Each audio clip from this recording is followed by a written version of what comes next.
When the first wave hits, whether it's economic freefall, grid failure, or the kind of pandemic that makes COVID look like a dress rehearsal, 90% of the population will make the same fatal mistake. They'll stay home. They'll wait for help. They'll believe in the system right up until the moment their pantry runs empty and the faucet coughs out its last drop of brown water.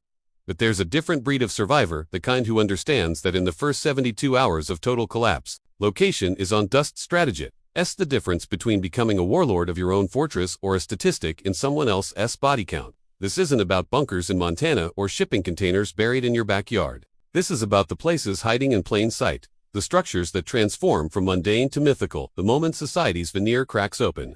These are the 10 locations that become fortresses when everyone else evacuates, and knowing them might be the only edge you'll ever need.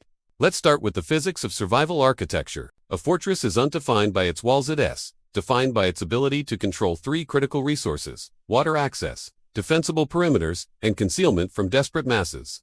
Every location on this list meets these criteria through engineering principles that have kept humans alive for millennia. Just repackaged in modern infrastructure, most people walk past every single day without a second thought. First up, water treatment facilities on the outskirts of mid-sized cities. Not the massive plants serving millions, those become war zones within hours. I'm talking about the secondary facilities. The ones processing 20 to 50,000 gallons daily for suburbs that empty out fast. These structures are built like inadvertent fortresses.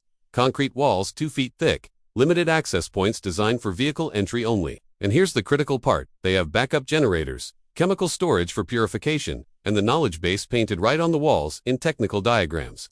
When the trucks stop rolling and the grocery stores become thunderdomes, you're sitting on the most valuable resource in human history. The surrounding chain link might look flimsy, but with minimal reinforcement using materials already on site, steel pipes, industrial fencing, even the facility's own maintenance equipment, you create a perimeter that forces attackers into fatal funnels. The psychological advantage is enormous too. Most people don't even know these places exist, hidden behind industrial parks and access roads that look like they lead nowhere. Second, the sprawling megachurches in exurban areas, specifically the ones built in the last 20 years with that modern fortress-like architecture. These aren't your grandmother's steepled buildings. These are concrete and steel structures designed to hold thousands, with commercial kitchens, multiple water sources, backup power systems for their LED stage rigs, and something most preppers overlook entirely: sound systems that can broadcast for miles.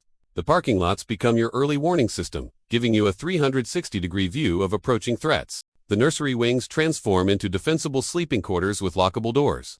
The baptismal pools become water storage.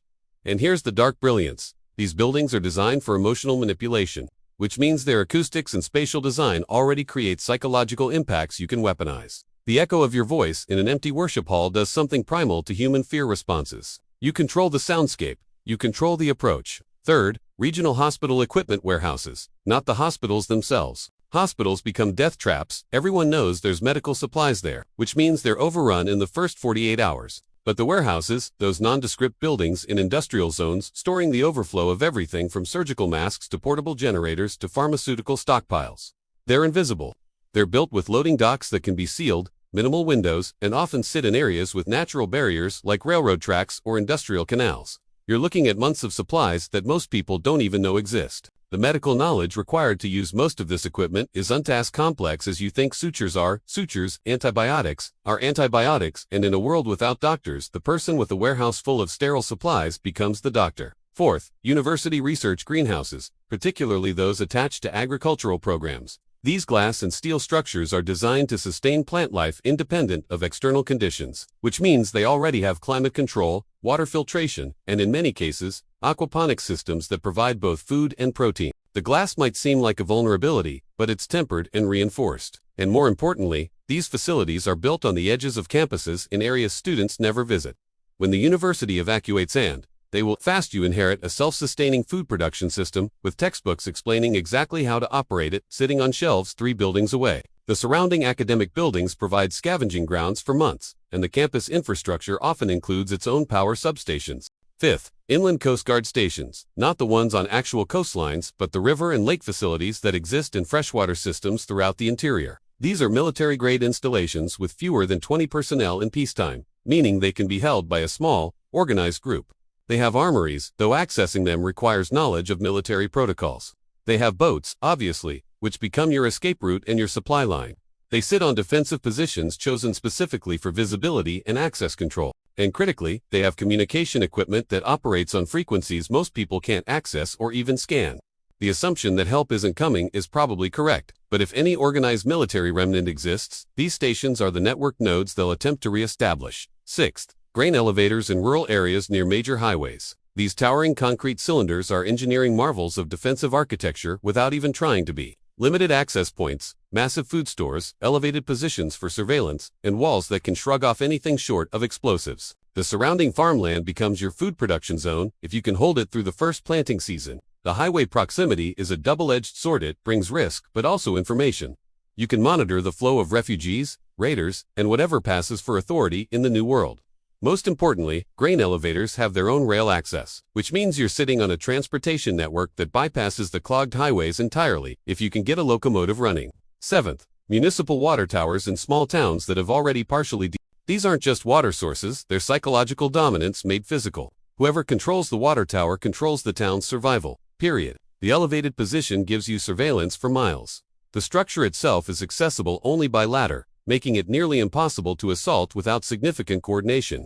And small town towers often sit in locations with surrounding houses that can be fortified into a compound system.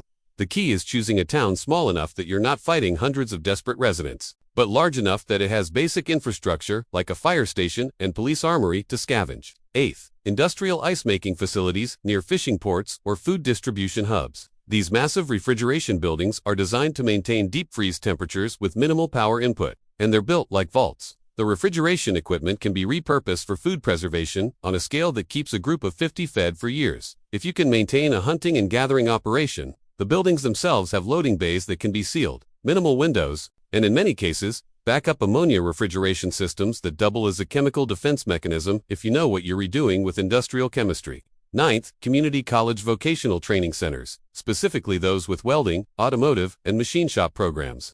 These aren't four-year universities with sprawling campuses. These are compact, utilitarian buildings packed with the tools to rebuild civilization.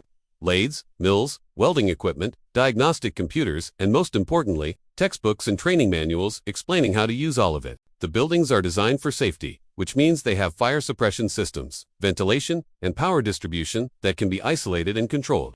The student population disperses instantly in a crisis, leaving you with a fortress factory that can produce everything from repairs to weapons. 10th, retired military installations that have been converted to business parks but never fully renovated.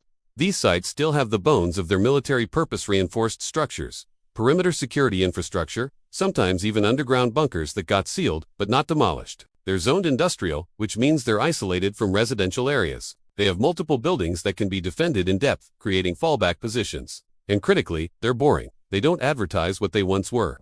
Most people drive past them thinking they're just another office park with security gates and parking lots. Now here's the part that separates the living from the dead: the psychological warfare of fortress defense.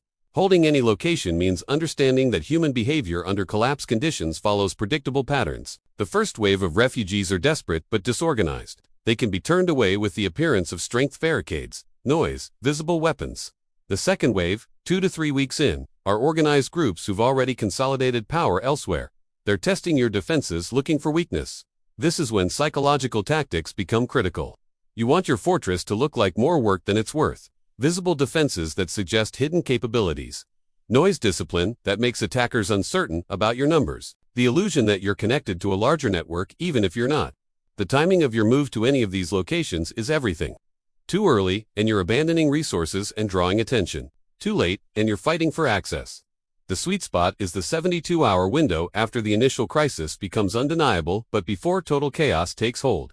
This is when the roads are still passable, when most people are still paralyzed by normalcy bias, when you can move with purpose while everyone else is still processing. Here's your final warning, and it's not metaphorical. Every single one of these locations will be discovered eventually. A fortress isn't permanent, it's a resource extraction point that buys you time to build something sustainable. The people who survive aren't the ones who hide forever. They're the ones who use their fortress phase to organize, train, stockpile, and build the alliances that matter when the dust settles. Preparation isn't about living in fear. It's about being the person who doesn't have to.